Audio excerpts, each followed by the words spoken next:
नमस्कार साथियों, मैं डॉक्टर आशीष कुमार जैन शिक्षाचार्य, निदेशक संस्कृत प्राकृत तथा प्राच्य विद्या अनुसंधान केंद्र दमोह, मध्य प्रदेश। आज मैं आज़ादी के अमृत महोत्सव की इस श्रृंखला में स्वतंत्रता संग्राम में जिन्होंने अपना अवदान दिया, ऐसे दमोह जिले के स्वतंत्रता संग्राम सेनानियों में 3 प्रेमचंद के बाद 3 बाबू नाम के धारक महान व्यक्तित्वों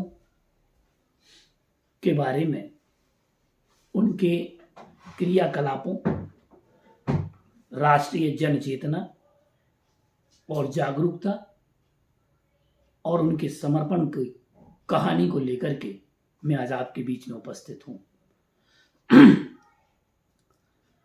दमोह जिले में 3 बाबू नाम के धारक ऐसे महान व्यक्ति हुए, जिनमें प्रथम नाम श्री बाबूराम जैन पथरिया, द्वितीय नाम श्री बाबू लाल जैन पथरिया और तीसरा नाम श्री बाबूलाल पलंदी जी दमोह। ये 3 नाम और ये 3 बाबू हमारे दमोह क्षेत्र के गौरवशाली व्यक्तित्व रहे हैं, जिनके बारे में हमें जानना अनिवार्य है।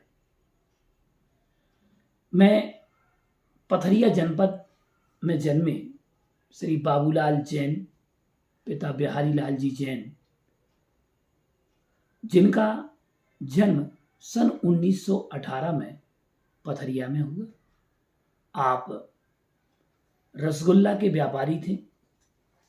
आप रसगुल्ले के साथ साथ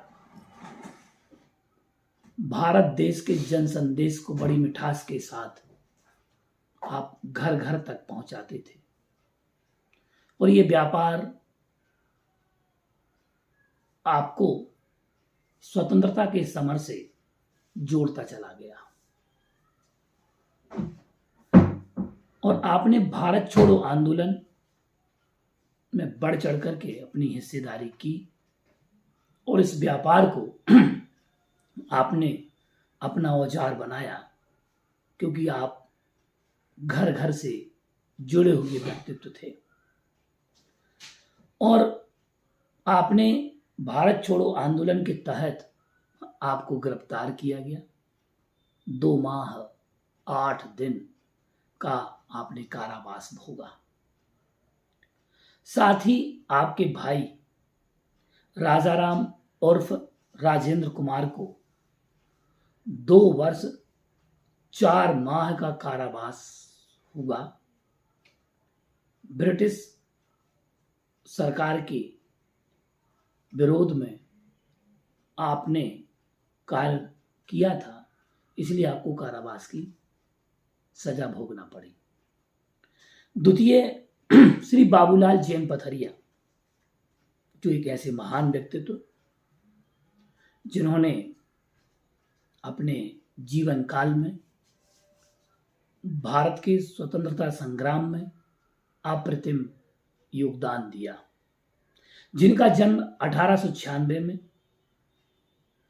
श्री गिरधारी लाल जी जैन जी के यहाँ हुआ और आपका विवाह कंछेदी लाल मास्टर की बेटी तुलसी से हुआ और आप पथरिया में ही रहने लगे थे। आपके वंशज सिंघई बंसीधर जी मैहर रियासत के कोषाध्यक्ष भी आप रहे।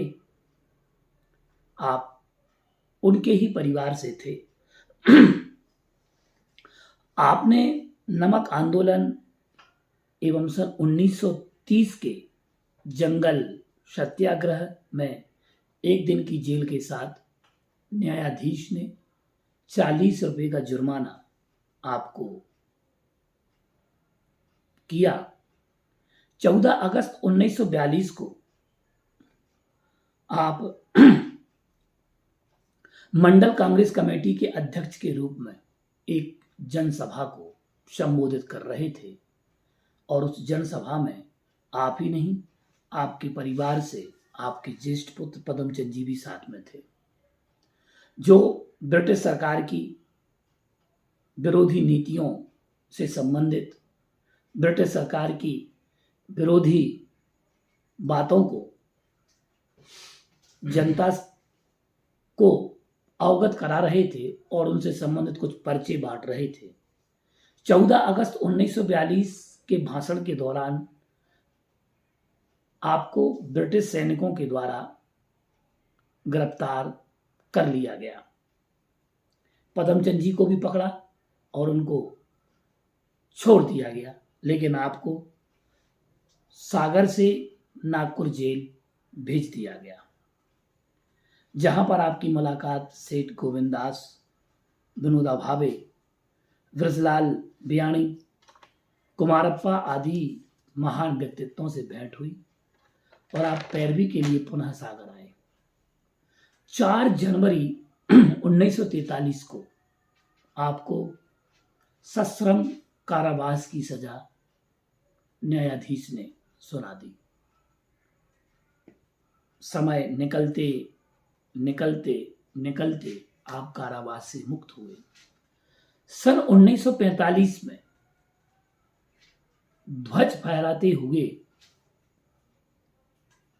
आपको पुनः 15 दिन की हिरासत में रखा गया और आप के साहस, कर्मठता, निष्पक्षता, न्यायप्रियता तथा देशभक्ति, देश प्रेम और देश के प्रति समर्पण को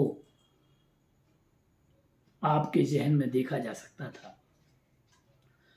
और उसके उपरांत आजादी के बाद आप ग्राम पंचायत एवं जनपद पंचायत के विभिन्न पदों पर आप आसीन रहे। जनता ने आपको बहुत प्रेम दिया। 16 मार्च 1983 को आपका धार्मिक मरण हुआ और अब मैं बाबूलाल पथरिया के उपरांत आपके सामने एक ऐसा व्यक्तित्व जो कि